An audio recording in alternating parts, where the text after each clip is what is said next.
कल हमारे शहर रीवा के लिए एक बेहद दुखद दिन रहा। रीवा शहर के कहा में व्यापारियों, मजदूरों और पुलिस के बीच जिस तरह की झड़प हुई और जिस तरह से आगजनी तोड़फोड़ की घटना हुई, उसने पूरी व्यवस्था पर एक ऐसा सवाल खड़ा किया है कि अगर सोधे तो हमें यह एहसास हो जाएगा कि 15 साल से ज्यादा समय मंत्री रहने के बाद इस शहर को सिर्फ और सिर्फ मजदूरों की फैक्ट्री बनाया गया। हर चौराहे पर मजदूरों की संख्या बढ़ती गई, जिसके कारण कई ऐसे चौराहे हैं जहां पर ट्रैफिक व्यवस्था भी बाधित हुई। लेकिन सवाल यह है कि आप रीवा को मजदूरों की फैक्ट्री लो बनाने से नहीं रोक पाए, लेकिन अगर वह काम की तलाश में गांव से शहर की ओर पलायन कर रहे हैं तो आप उन्हें उनके अधिकारों से भी वंचित कर रहे थे, जिसके अंतर्गत सरकार की यह नैतिक जिम्मेदारी है और यह दायित्व है कि वह एक व्यवस्थित शेड खड़े होने की जगह और पानी की व्यवस्था कर पाए। लेकिन क्या यह सरकार कर पाई? क्या के विधायक मंत्री राजेंद्र शुक्ला यह कर पाए? यह सवाल मीडिया के माध्यम से न केवल मैं बल्कि रीवा की जनता राजेंद्र शुक्ल से पूछ रही है।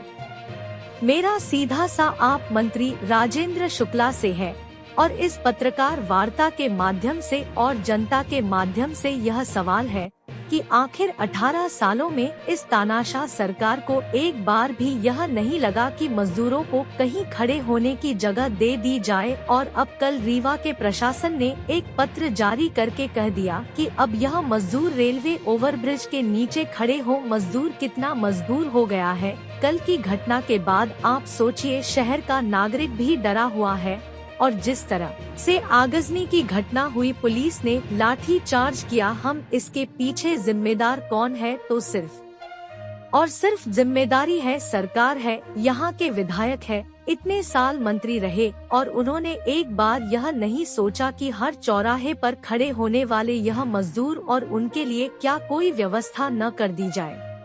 पिछले साल नगर निगम के चुनाव के दौरान भी कांग्रेस वादे में कहा था कि हम अलग अलग जगह मजदूरों के लिए रोड बनाएंगे, पीने के पानी की व्यवस्था करेंगे ताकि उसे आराम से वहां खड़े हो सके। लेकिन उन्होंने भी कुछ नहीं किया, सिर्फ और सिर्फ मजदूर को छलने का काम किया। लेकिन पहली जिम्मेदारी तो 18 साल से सरकार में रही बीजेपी की है, जिसने मजदूरों की फैक्ट्री तो खड़ी कर दी, रोजगार तो दिया नहीं, लेकिन उनके खड़े होने की जगह तक नहीं दे पाई। यह भाजपा की विफलता।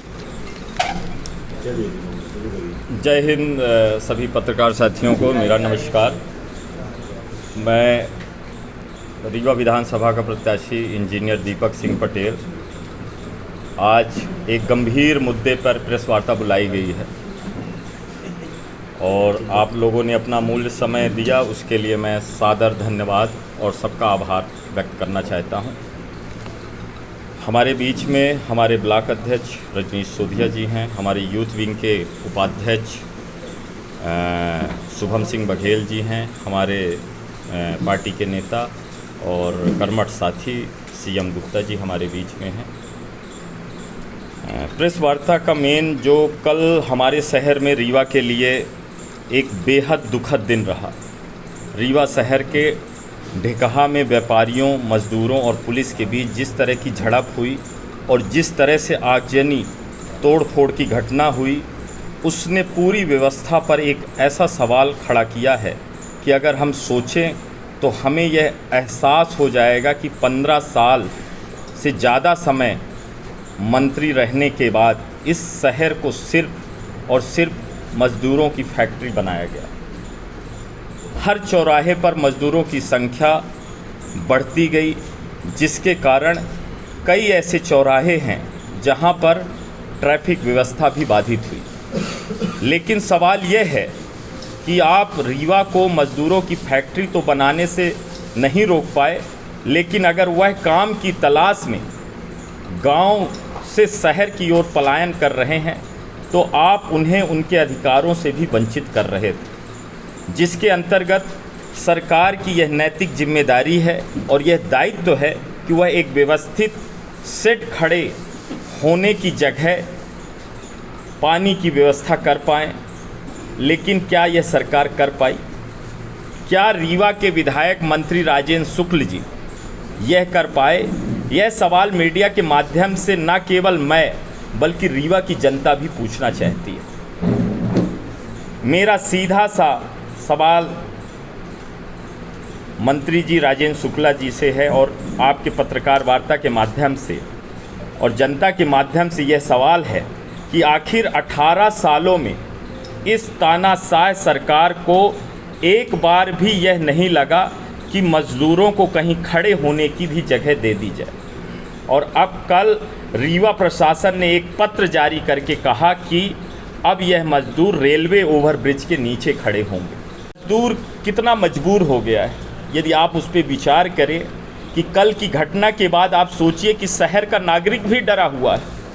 और जिस तरह से आगजनी की घटना हुई, पुलिस ने लाठीचार्ज किया, हम इसके पीछे जिम्मेदार कौन हैं इस पे विचार करने की ज़रूरत है।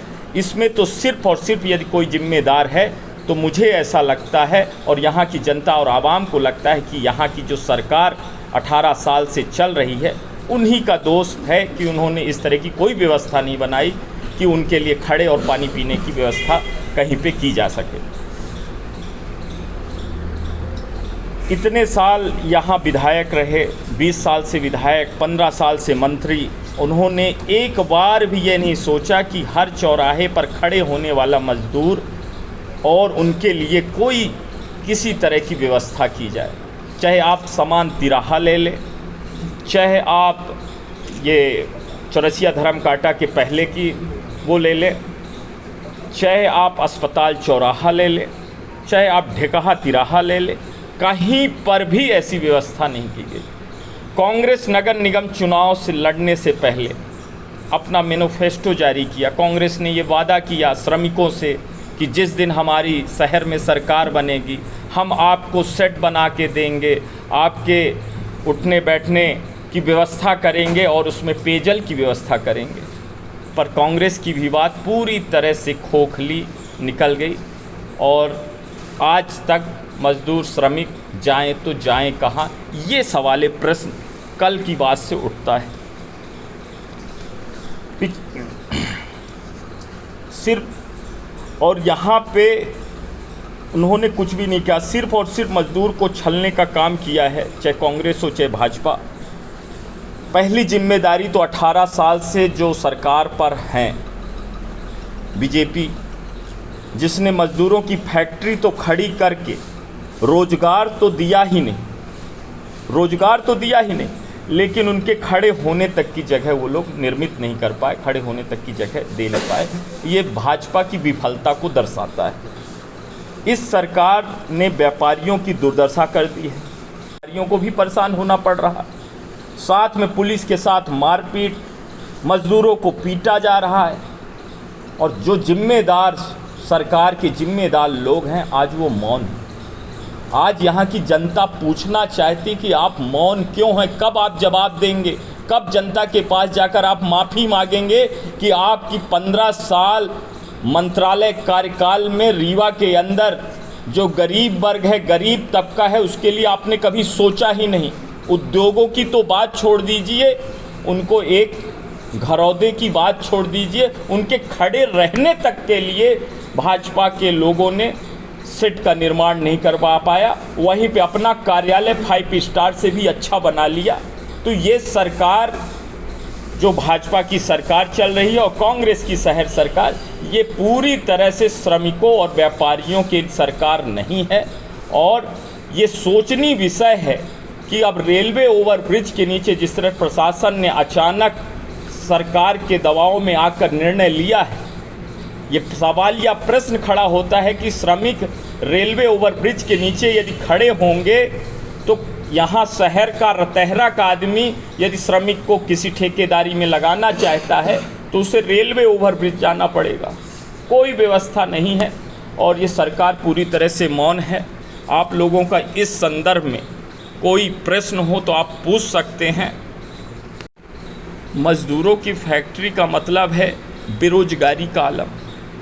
आज पूरा रीवा बेरोजगारी से डसता जा रहा है। अब किसी के पास थोड़ा बहुत संसाधन रहे तो वो चला गया दिल्ली, भोपाल या तो बम्बई।